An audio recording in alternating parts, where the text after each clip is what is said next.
Dan wrote in saying, hey, what's the craziest diet you guys have ever heard of? Have you tried crazy or odd diets?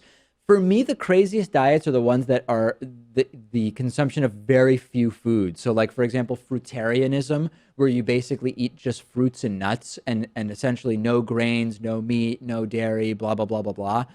The highly limited number of foods you're allowed to eat, to me, seem like the craziest diets, particularly because it doesn't seem like those are hugely healthy diets, both emotionally and physically.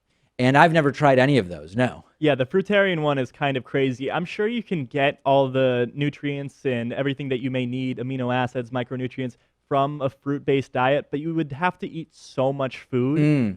I mean, the weight of the amount of food, because most of fruit is just water. Yes, indeed. And to get 2,000, 3,000 calories a day, I mean, that's a hard task. Most people don't need 3,000 calories a day. I mean, I don't know what you're doing after the show, but Pat's talked to me a little bit about his gym routines, but I didn't realize we were at 3,000 calories a day. Yeah, I have not really tried any diet. I've adjusted my diet over time. So I eat less meat for sure. I stopped eating pork several years ago. I eat very little red meat. And yeah, so I think I've adjusted my diet, but I don't know that I've tried a crazy or odd diet.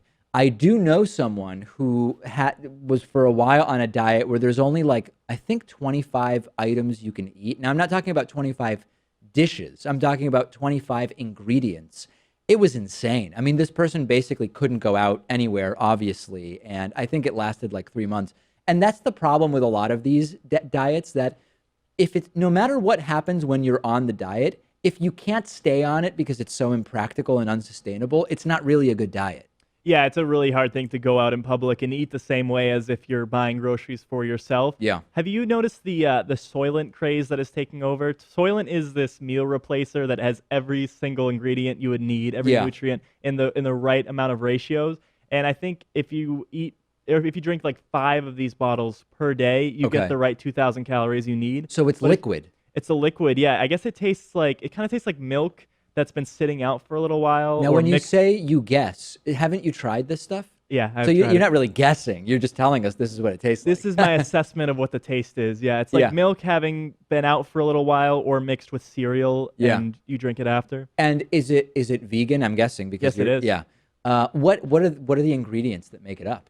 I would have to. I mean, it's like soy. It's made in a lab. It's completely processed. Yeah. But everything. I mean, if you have 5 of these bottles a day, that's your 2,000 calorie taken, meaning that 20% of your daily need for vitamin C, vitamin A, protein, whatever it is in each of those each drinks. individual bottle. Yeah. Yeah, I don't know. It's a very utilitarian approach to nutrition, isn't it? I guess so. I mean, you don't have to worry about cooking and cleaning as much if you're on that. I'm not feeling drawn to it, but yeah, I have been reading about the whole Soylent craze, and I believe there's a science fiction movie from decades ago that originally had sort of like an equivalent, or I think it might have even been called Soylent. That's where the name comes from, and the Soylent was people in the end. I'm surprised that you're not gung-ho about this, given my explanation of the taste. No, it doesn't sound particularly good. I'm also not into, I mean, I just think in general, if you think back to the hunter-gatherer roots of humans, that involves eating a pretty significant diversity of food. It doesn't seem natural to me just to be eating or drinking only one thing. I guess. I mean, if you look at hunter-gatherer days, though, they were looking for very dense foods and, high caloric intake all at once so that could supply you for days on end, right? Yeah, but they were eating everything from nuts to, tree berries to every once in a while you might be able to kill an animal. It's all in Soylent. Yeah, right, but it's the same thing every single day. Yeah. What do you have if you want to have a late night snack? Just like a little bit of Soylent. You have 1 bottle of Soylent. Yeah. Okay, I'm not looking to try that soon. If you're looking to try it, let me know. We've got a great bonus show for you today. davidpakman.com/membership. The coupon code continues in the era of President Donald Orange. The coupon code is I voted 17.